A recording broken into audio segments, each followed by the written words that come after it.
Hey everybody, this is Dave with Growing the Home Garden. I'm going to show you today one very common problem that you'll probably find in the garden: aphids. Now,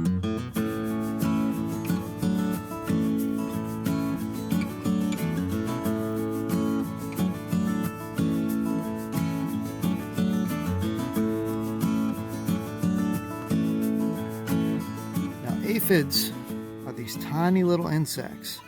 And what's really interesting about this picture right here is you see that ant that I'm following along in the center?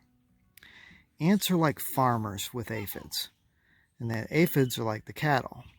And so the ants will actually store the aphids over the winter and then let them back out so they can go harvest, because the aphids suck the juice out of the leaves and leave sugars behind.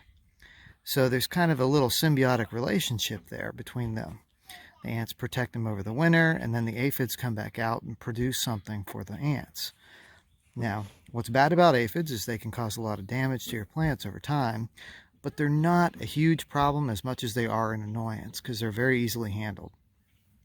All you need to do with aphids is to either use an insecticidal soap, or you can make one of your own using some dish soap or something. You can blast them off with a hose, a nice real strong hose spray will get them off of there good. And they don't really move around a whole lot, so they're easy to take care of. You can even take like a piece of duct tape, turn it inside out so it wraps around your hand with the sticky side out, and use the sticky side to dab them off. Or maybe use masking tape or something like that. That might not be as damaging to the leaves. But these are some strawberries that I picked up out of our garden and put into a flat to try to grow them on a little bit early to help produce a little bit more strawberry plants. But I started noticing these aphids a little while ago. And what I'm going to do tonight is I'm going to leave it out, let hopefully the freezing temperatures take care of some of these aphids and kill them off for me. If that doesn't work, I'll come back with insecticidal soap, or I'll try to brush them all off as much as possible and get rid of them. An interesting fact about aphids is they are actually born pregnant. So what you'll find is if you don't get them all, you'll end up with more. So they've already got the next generation and the next generation ready to go here. So it's a little bit crazy on how that's all done, and I don't know the exact science behind it, but it happens. So that's aphids for you. And these are on my little strawberry plants. These are just a June-bearing strawberry that we've had in the garden for years.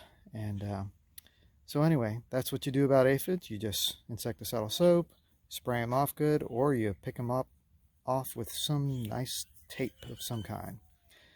So, thanks for watching. This is Dave from Growing the Home Garden with a quick tip on dealing with aphids. Please subscribe and like this video. Have a good one.